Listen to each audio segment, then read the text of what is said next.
વડોદરામાં મતદાન પ્રક્રિયા દરમિયાન બોલાચાલી થઈ હોવાની વાત સામે આવી છે। વાડી વિસ્તારમાં આવેલી રમણલાલ એન્સા શાળા બહાર ભાજપ અને કોંગ્રેસના કાર્યકરો વચ્ચે ઉગ્ર બોલાચાલી બાદ ઘર્ષણ સર્જાયું હતું।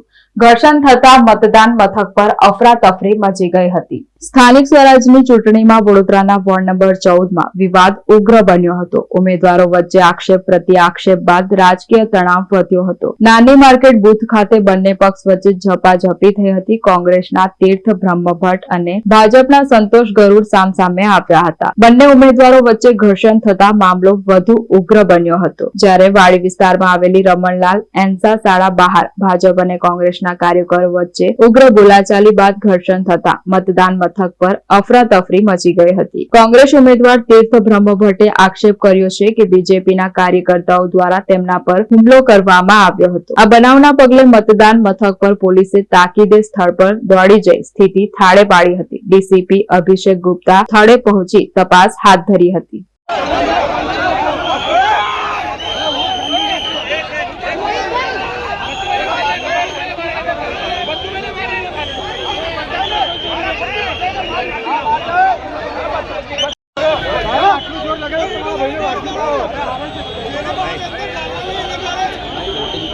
हाँ पण थोड़ी बार हमारे मामले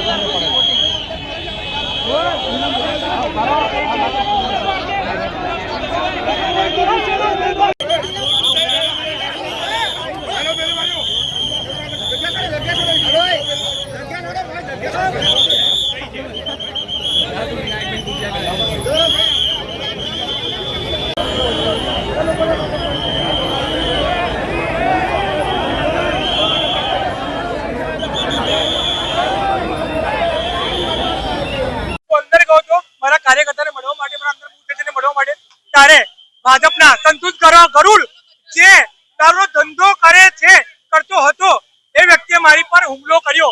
એ 8 પાસની ઓકાત ખબર નથી। હું એક્ઝિક્યુટિવ ભલો લખ્યું છું એ મને ઉશ્કેરવા માંગે છે, વોટિંગ ઓછું કરવા માંગે છે અને જનતાને ભરવા માંગે છે, પણ જનતા સમજી ગઈ છે। જનતા ડરે નહીં, એ ગમે એટલું કરે। ગરુડ સંતોષ ગરુડ નામનો પ્રાણી એ વ્યક્તિની પ્રાણી છે, એમ સમજતું નથી। એ ઉમેદવાર પર હુમલો કરે છે।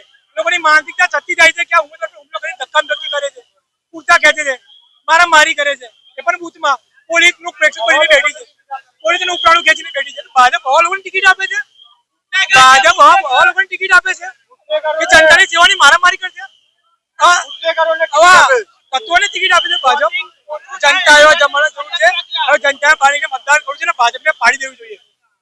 ઉમેદવાર અહીંયા બૂથની વિઝિટ માટે નીકળ્યા હશે અને એ સમયે એક વ્યક્તિ વોટ આપીને બહાર આવતા ધક્કામુક્કી જેવું થયું, હાથ ધક્કો વાગી ગયો હશે। એ બાબતે થોડી માણસો ભેગા થઈ ગયા હતા, પણ અત્યારે શાંતિ છે। ક્રાઇમ બ્રાન્ચની ટીમ, લોકલ પોલીસની ટીમ અને સીએસએફના જવાનો અહીંયા હાલમાં હાજર છે અને અમે પણ અહીંયા હાજર છે અને કોઈ પણ એવું કંઈ માથાકૂટ જેવું છે નહીં। અને આપ જોઈ શકો છો તેમ અત્યારે મતદાનની પ્રક્રિયા ચાલુ છે। હુમલો થયાના આક્ષેપ કરી રહ્યા છે, કોઈની અટકાયત વગેરે ના, હુમલો કેવું નથી થયું। એ ધક્કામુક્કી થઈ ગઈ હતી થોડી લાઇનના કારણે, કારણ કે એકને ચેક કરીને જ્યારે જવા દેવામાં આવે ત્યારે થોડી લાઇન થાય એ રાજવી છે અને એના કારણે તો ધક્કામુક્કી થઈ હતી। બાકી અત્યારે હાલમાં વાતાવરણ શાંત છે અને રેગ્યુલર મતદાન જેમ ચાલતું તે પ્રમાણે ચાલી રહ્યું છે।